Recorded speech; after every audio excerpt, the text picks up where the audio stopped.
Saudara kita yang terbaring di rumah sakit hari ini, sayup-sayup suara azan dari masjid rumah sakit masuk ke telinganya. Dia menonton di televisi acara live solat Jumat, tapi saat itu dia hanya mampu terbujur kaku. Ruhnya masih ada dalam jasad. Anaknya tidak bisa berada di sampingnya karena security tidak mengizinkan keluarga berada di dalam ruang ICU.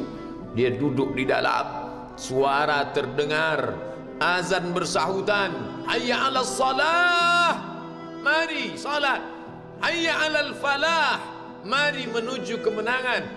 Dia hanya bisa meneteskan air mata. Kenapa? Kalau dulu dia waktu sehat sempat beribadah, penyesalannya tidak terlalu banyak. Tapi kalau di saat sehat walafiat tak sempat untuk menempelkan kening ke lantai, tak sempat melangkahkan kaki ke rumah Allah, tak sempat mendengarkan khutbah, maka tak ada duka di atas duka. Air mata yang meleleh tak dapat mengembalikan masa lalu. Lan tarji'al ayyamul lati madat, yang lalu tak dapat diulang kembali. Air mata darah menangis, yang sakit tak akan sembuh, yang mati tak akan hidup.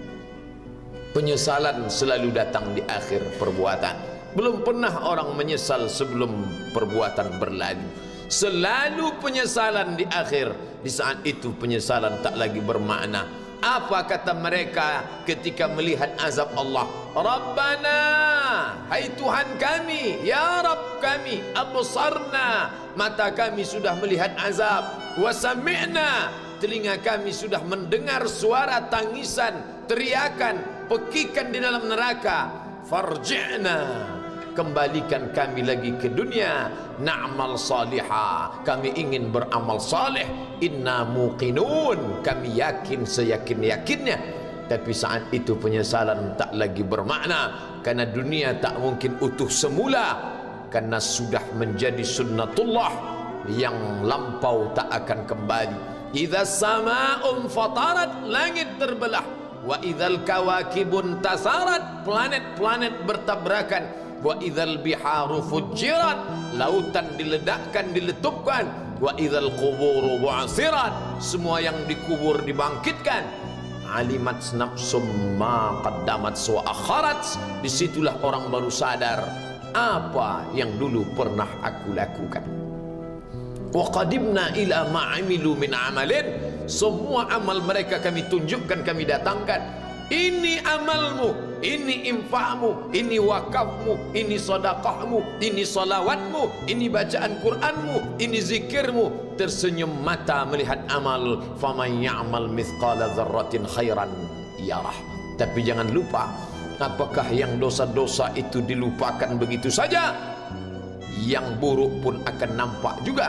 Faman ya'mal mithqala dzarratin syarran, sebesar ujung rambut, sebesar telapak kaki semut yang hitam, di atas batu yang hitam, di tengah malam yang kelam, di dalam samudra yang gelap, akan ditampakkan juga pada hari itu. Yauma tublas sarair, segala rahasia ditunjukkan, dan mata akan melihat dengan penglihatan yang nyata.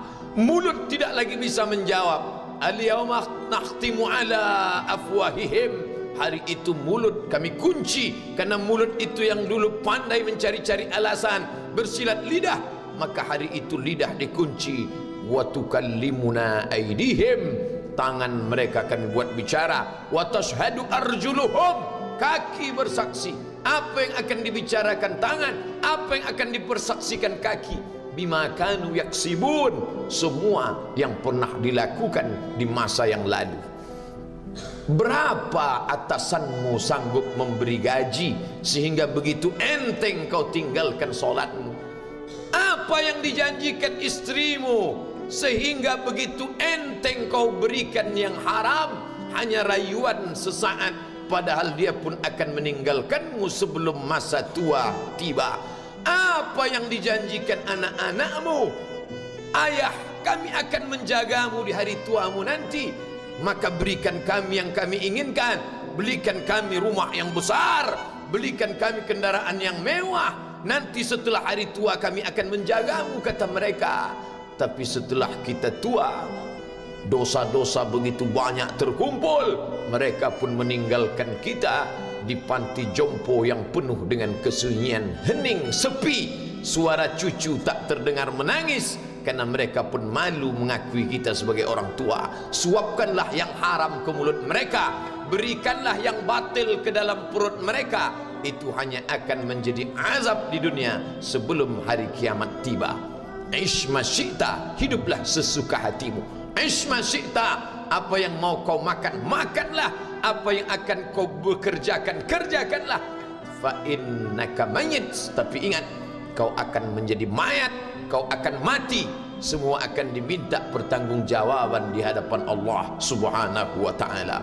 Hari ini orang boleh tertawa, hari ini orang boleh merasa dunia dia yang punya, tapi sampai masanya yang hijau akan berubah menguning, yang kuning akan mati, yang mati akan menjadi debu, yang debu ditiup angin hampa tak bermakna. Lalu apa yang akan dibawa menghadap Allah Subhanahu wa ta'ala? Amal saleh. Kalau pernahlah mulut itu membaca sepotong dua potong ayat sebelum berangkat bekerja, kalau sempatlah masuk ke kamar mandi mengambil air wudhu, solat sunat duha sebelum berangkat bekerja, kalau sempatlah ketika duduk dalam suasana santai membuka iPad, lalu dibuka Quran digital sambil melihat beberapa ayat, merenungkan maknanya, mengingat mati, kalau sempatlah mulut mengucapkan subhanallah wa bihamdihi subhanallahil azim, kalau sempatlah anak istri dibawa ke masjid iktikaf mendengarkan pengajian, kalau sempatlah beberapa persen dari pendapatan itu dilimpahkan ke rumah anak yatim panti jompo masjid, kalau sempatlah beberapa meter tanah dibeli untuk pembebasan mendirikan rumah Allah, kalau sempat memberikan beberapa karpet untuk rumah yang selalu ditinggalkan, kalau sempatlah membelikan beberapa kilo beras untuk yatim piatu dan panti jompo, itu yang akan menolong di hadapan Allah. Adapun rumah besar dengan beberapa semen, dengan beberapa busi yang banyak, semua akan menjadi tinggal kenangan. Mereka akan menjual, membagi-baginya. Tanah yang dulu harganya semeter 100.000 sekarang sudah menjadi 5 juta. Mereka akan bagi-bagi itu semua kepada ahli waris. Lalu kita hanya membawa 3 helai kain tipis yang tidak berjahit, dan itu semua menjadi milik orang. Kalau dulu mereka kita didik dengan pendidikan yang baik, di tengah malam mereka bangun menetes air matanya, lalu dia berdoa, Rabbighfirli wa liwalidayya warhamhuma kama rabbayani shaghira, seperti tetesan embun di tengah gurun Sahara yang panas. Kalau sempatlah mereka berdoa, Allahumma ighfir lahu warhamhu wa'afihi wa'fu anhu, maka mengalirlah air yang sejuk ke tenggorokan yang kering. Kalau sempatlah mereka membeli makanan, diundangnya anak yatim, diusapnya kepala, ya Allah, terimalah sedekahku ini untuk almarhum ayahku, almarhumah bundaku. Aku tak dapat membalas budi baik mereka, ya Allah, mereka sudah mendahului aku. Maka akan mengalirlah itu sebagai perlipur lara di tengah alam barzakh sementara kiamat tiba. Tapi kalau mereka hanya dididik dengan keduniawian, dididik dengan kemewahan, disumbat mereka dengan materi, tak pernah diingatkan pada mati. Ketika kita mati, mereka pun juga akan mati perasaan ingatannya. Paling celaka lagi, mereka mengingat kita dengan mengantarkan bunga, mereka mengingat kita dengan pakaian hitam, mereka mengingat kita dengan suara musik, mereka mengingat kita dengan memajang foto kita besar-besar di dalam rumah. Dan itu hanya menjadi penghalang rahmat Allah turun, tidak berkesan sedikit pun. Mereka sedang menyangka kalau dinyanyikanlah lagu kesenangan kita, terobat rindu hatinya. Kalau dipajangnya foto kita, dilingkarkannya karangan bunga, puas rindunya. Padahal itu tidak membuat pengaruh apapun kepada kita di alam barzakh. Maka sayang, buatlah sayang yang mengingatkan sesudah mati. Kalau rindu, buatlah kerinduan yang membuat ia akan tetap mengalir sebagai satu amal sesudah kematian. Idza matal insan, kalau manusia mati, inqata'a, dulu rajin membaca Quran berhenti, dulu rajin salat tahajud berhenti, dulu rajin menghatamkan segala yang baik-baik berhenti. Tapi ada yang tetap mengalir. Di antara yang mengalir itu adalah shadaqatun jariyah. Sempat membelikan beberapa bungkus nasi, nampak orang tua di panti jompo menyuap nasi itu, menggeletar tangan mereka karena usia lanjut, menetes air mata. Kita bukan sedang melihat orang tua, kita bukan sedang melihat orang lain. Saat itu kita sedang melihat potret diri kita 30 tahun yang akan datang. Di mana aku 30 tahun akan datang? Surga, kenikmatan yang luar biasa, tapi dia tidak akan dimasuki oleh orang yang biasa-biasa. Solat biasa, baca Quran biasa, zikir biasa, untuk mendapatkan yang luar biasa, maka itu bukan perimbangan ibadah yang fair. Hanya dengan solat wajib biasa, hanya dengan baca Quran biasa, hanya dengan zikir biasa, hanya dengan sedekah biasa, berharap akan masuk ke dalam surga yang luar biasa, maka sungguh bukan suatu perimbangan perniagaan yang seimbang antara makhluk dengan Khalik Allah Subhanahu wa taala. Khutbah Jumat ini kembali mengingat kita, mengajak merenung bersama. Kita ini mau kemana? Di sini untuk apa? Yang kita bawa menghadap Allah itu apa?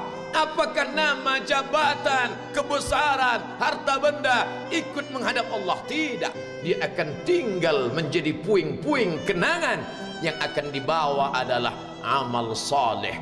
Makanya kita selalu berdoa selesai wudu, Allahumma ja'alni minat tawabin waj'alni minal mutatahhirin, ditutup dengan waj'alni min ibadikas salihin.